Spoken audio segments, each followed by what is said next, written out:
Hello મિત્રો, મારી YouTube channel હાર્દિક online સર્વિસમાં તમારું સ્વાગત છે। આજે આપણે જાણીશું વાવેતર માટે બિયારણ સહાય યોજના કે જે ખેડૂતોને મળી રહી છે।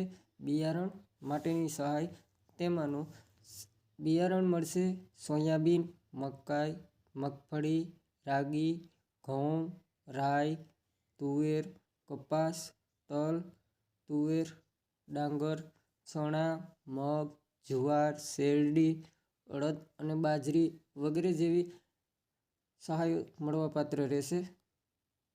તો સૌપ્રથમ આપણે ક્રોમ બ્રાઉઝર ઓપન કરી લેશું। ત્યારબાદ સર્ચ કરશું આઈ ખેડૂત। તેના પહેલા પોર્ટલ ઉપર ક્લિક કરશું। જો તમારે રજિસ્ટ્રેશન ન કરેલું હોય તો એના માટે હું અલગથી એક વિડીયો બનાવી દઈશ। ત્યારબાદ લોગિન ઉપર ક્લિક કરવું।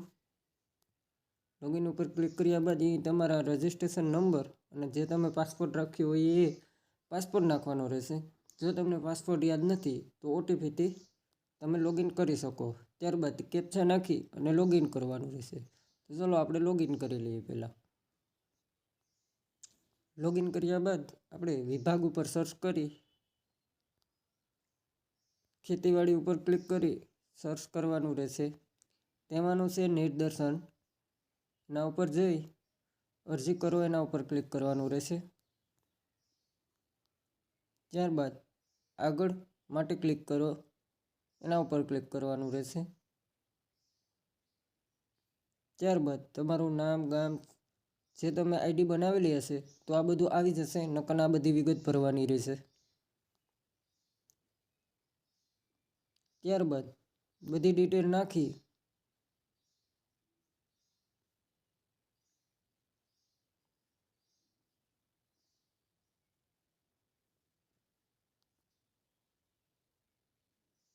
જો તમે દિવ્યાંગ હોય તો યસ કરવાનું, નકર ના કરી દેવાનું।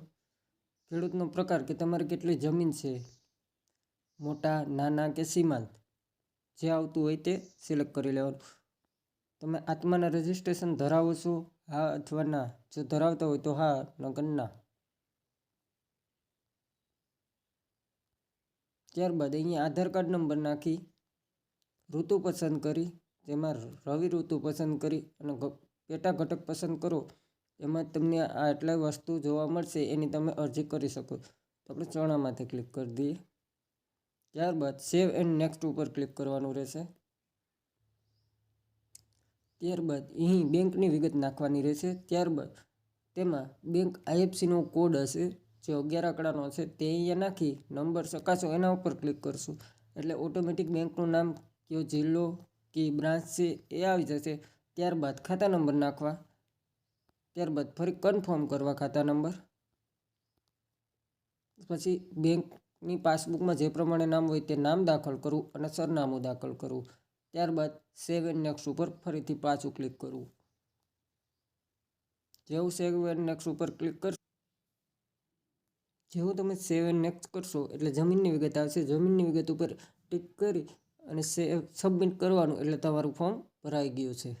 એની પ્રિન્ટ આઉટ લેવા માટે ફરી હોમ સ્ક્રીન ઉપર આવી અરજી ઉપર ક્લિક કરી ત્યારબાદ સ્ક્રોલ કરી જોવાનું નિદર્શનવાળી એ આ પ્રિન્ટ આવી જશે, ત્યાંથી તમે પ્રિન્ટ આઉટ લઈ શકો।